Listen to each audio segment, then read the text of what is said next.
Hi అండి. ఇవాళ మనందరికీ ఉపయోగపడే ఒక టాపిక్ గురించి డిస్కస్ చేద్దాం.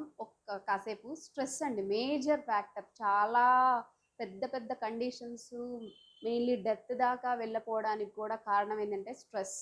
మన బీపీ పెరగాలన్నా, షుగర్ మనం అందరం ఏంటంటే షుగర్ మనం తినే ఫుడ్ ద్వారానో లేకపోతే అనుకుంటాం. కానీ షుగర్‌లు అంటే డయాబెటిస్‌లో టైప్ 2 దేని మూలంగా వస్తుందంటే మేజర్‌గా స్ట్రెస్ మూలంగానే వస్తుంది. సో, ఈ స్ట్రెస్‌ని మన ప్రతి చిన్న విషయంలో స్ట్రెస్ ఫీల్ అవుతున్నాం. ఇప్పుడున్న వర్క్‌ని బట్టి కావచ్చు, మనం చేసే పనులు గాని అది ఆర్గనైజ్ పోకపోవడం ఒక రీజన్. సో, ఈ స్ట్రెస్‌ని మనం ఎంత తగ్గించుకుంటే మన లైఫ్‌లో వచ్చేటువంటి చాలా పెద్ద పెద్ద ప్రాబ్లమ్స్‌ని అంటే హెల్త్ ప్రాబ్లమ్స్‌ని మనం డీవియేట్ చేసుకోగలుగుతాం అనమాట.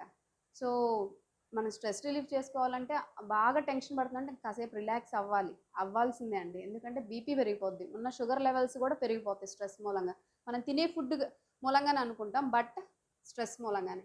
సో, రిలాక్సేషన్ టెక్నిక్స్ అంటే deep breathing and cuffing exercise deep breathing exercise అంటారు. లేతే కాసేపు వాకింగ్ చేయమని చెప్తారు. రిలాక్సేషన్ ఫీల్ అవ్వాలంటే మనం మ్యూజిక్ గానీ, లేతే మనం ఏ గుడికెళ్తామో, లేతే మన మనసు ఎక్కడ ప్రశాంతంగా అనిపిస్తుందో అక్కడికి వెళ్తే డెఫినెట్‌గా మన మన మైండ్ అనేది ఫ్రీ అవుతుంది.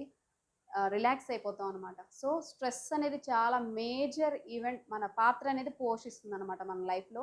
స్ట్రెస్‌ని ఎంత తగ్గించుకుంటే మన ఆరోగ్యం అంత బావుంటుంది. Thank you.